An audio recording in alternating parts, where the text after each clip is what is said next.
the Alpha Team Singapore that is starting up there in the northern parts of the map. Of course, their opponents from Fury shall start on the opposite side down south. Now, this is Ruinberg, of course, a map we've seen quite a lot for the past 2 days.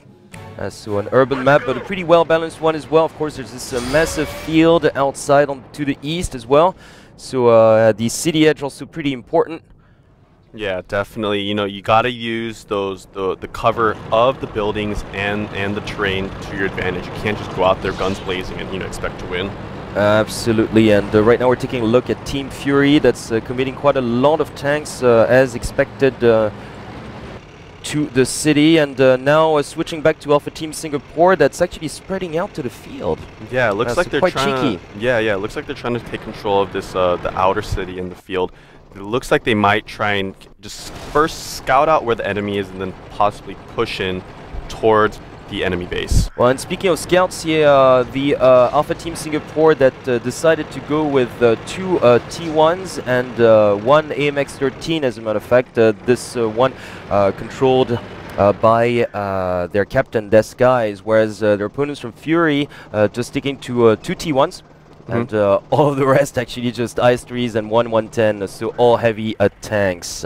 Yeah, definitely. And, both these teams kind of have a pretty similar lineup to last game. This is a fairly urban map, so as the last map, they really want to rely on those heavy tanks. Yes, indeed. And one Fury tank that has been spotted by the Singaporean scout out there.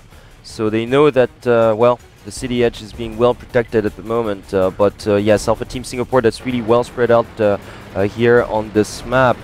And well, the main difference once again when it comes to the tank selection is that, well, the Alpha Team Singapore decided to sacrifice a lot of firepower for more mobility, and they're using this to their advantage at this point. I mean, not advantage, but they're definitely playing with that. Right now we're taking a look at Des Skies.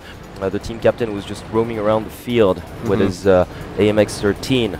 Yeah, definitely. Because in terms of firepower, like Fury definitely having this one extra heavy tank, but if their scouts are taken out early, it might cost them. Yeah, definitely. They don't want to lose any tanks right here, because actually 5 of the tanks on the Fury team are heavy tanks, 4 of those being IS-3s. You don't want to lose any of those tier 8s, because one tier 8 can cost you the match. You don't want to go in blind either, because of course if those 2 T1s are taken down, say by the Alpha Team Singapore captain with a superior AMX-13. Oh, a nice shot coming out. Of which, yeah, coming out from Hobbs, he did take out that first scout on the Fury team. So the Fury team will be slightly blind in that kind of central city area on the west side.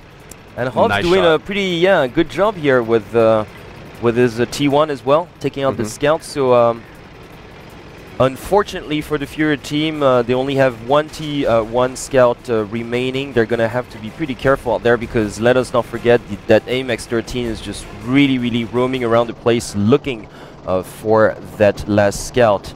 Yep.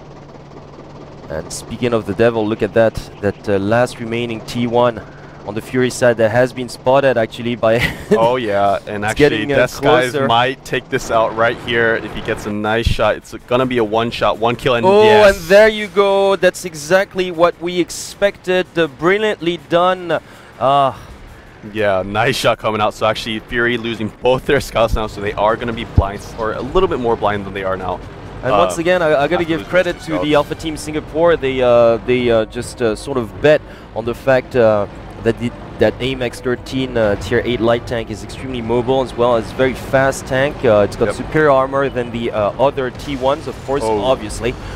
So they actually counted on their captain to sort of scout well and find out those 2 enemy T1s, which they did, and now they're gone. So pretty much now Alpha Team Singapore trying to go for a combined push here. Yeah, and actually we could see a battle right here, because both these teams are trying to fight for this inner city area. Oh, and this IS-3 coming in quite close.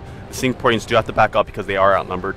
Yeah, they are outnumbered, but they have been spotted as well. So definitely, if they can hold their ground, then help will be on the way. Well, at the same time, as a matter of fact, we can see the Alpha Team Singapore going for a sneak sort of capture. Yeah, and actually they might actually pull this off. Yeah, I think they're trying to flank the enemy team right now. They know that all the members of the Fury team are grouped up right now, so they are just going to kind of they don't have any other choice. As a matter of fact, Fury, that they only have their AIs-3s left, their heavy tanks left, so they have to go for this concentrated push, whereas the Singaporean team definitely having more options out there, and those two IS-3s really holding their ground. Oh, nice shot coming out though. They are actually taking out the Fury team, even though they are outnumbered. They did take out one of the IS-3s. Oh, they're really just using coverage beautifully well. Like there's this kind of wee oh my lord, they actually are winning this firefight, even though they're outnumbered. They're really low on hit points though, but then look at that. Meanwhile, like the enemy base